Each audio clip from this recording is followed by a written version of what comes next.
ఎరా ఏమని పెడుతున్నారా కామెంట్లు ప్రతి ఒక్క ఆడపిల్లకే?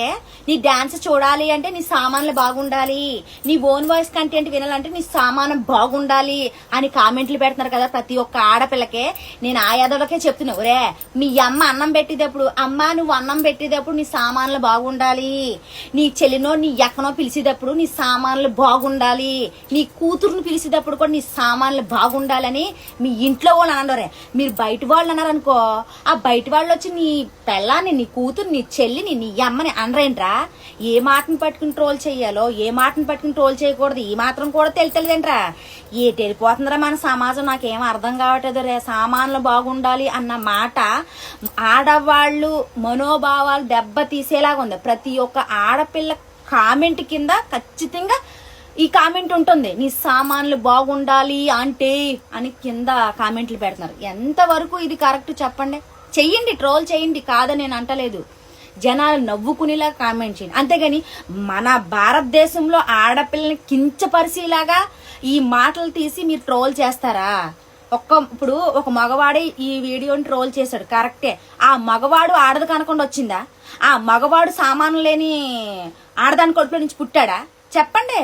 ఇప్పుడు ఒక మగవాడే కదా ఈ ట్రోల్ చేసింది. ఆ మగవాడు ఈ సామాన్లు బాగున్న ఆంటీ కొడుకు నుంచే కదా పుట్టాడు. పానికి మాలి యాదవల్లారా, మీకు అమ్మలో అక్కలో కూతుర్లు పెళ్ళాలు ఉన్నారు కదా, ఎంతవరకు కరెక్ట్ ఈ మాట చెప్పండి? ఇదైతే నాకు చాలా బాధాకరంగా అనిపిస్తుంది. ఈ మాటని చాలా మంది ట్రోల్ చేశారు, ట్రోల్ చేసి పిచ్చి పిచ్చిగా మాట్లాడుకుంటున్నారు. ప్రతి ఒక్క అమ్మాయికి కింద కామెంట్ కింద నీ సామాన్లు బాగుండాలి అని కామెంట్ ప్రతి ఒక్క ఎదవ పెడుతున్నారు. నేను వాళ్ళ మాత్రమే అంటున్నాను. అందుకే మీ ఇంట్లో మీ అమ్మో, మీ చెల్లో, మీ అక్కో, నీ కూతురో ఉంటారు కదా, వాళ్ళని కూడా నీ సామాన్లు బాగుండాలి నన్ను పిలవాలంటే అని వాళ్ళు అనండి. ఈ మాట ఎంత బాధాకరంగా ఉందో నేను దాని గురించి వీడియో చేస్తున్నాను. దయచేసి మంచి వీడియోలు నవ్వుకునేలాగా ట్రోల్ చేయండి, కాదంటలేదు, కానీ ఆడవాళ్ళు మనోభావాలు దెబ్బతీసేలాగా చెయ్యొద్దు. ఆడది లేందే మగాడు పుట్టడం, అర్థమైందా? అదొడు గుర్తుపెట్టుకోండి. ఆడపిల్ల లేందే పుట్టిన చిన్న పసిపాప కూడా బతకలేదు. అలాంటి ఆడపిల్ల పైనుంచి కిందకే ఆ వస్తువుల మీద మీరు కామెంట్ చేస్తున్నారంటే ఎంతవరకు కరెక్ట్? నీ సామాన్లు బాగుండాలి ఆంటీ అన్నారు. సామాన్లు అంటే ఏంటి? సామాన్లు అంటే ఏంటి చెప్పండి?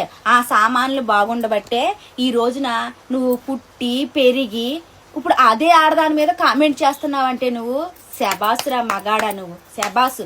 నేను అందరిని అంటలేదండి, ఎవడైతే ఆడదాన్ని ట్రోల్ చేసి సామాన్లు బాగుండాలి అన్నాడు చూసారా, నేను వాడిని మాత్రమే అంటున్నాను. ఎందుకంటే ఆ సామాన్లు ఉంటేనేరా నువ్వు చిన్నప్పుడు పుట్టి పెరిగావరా, ఎంతవరకు పెరిగి అదే సామాన్ల మీద నువ్వు ట్రోల్ చేస్తున్నావంటే సూపర్ రా నువ్వు. ఆ సామాన్లు లేకపోతే నువ్వు సచ్చూరుకుందువురా, నువ్వు ఆ సామాన్లు లేకపోతే నువ్వు సచ్చూరుకుందువు.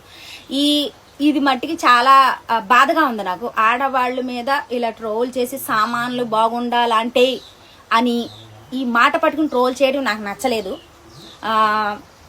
తర్వాత మీ ఇష్టం. నేనైతే నాకు నచ్చింది నేను చెప్పాను అంత మట్టికే.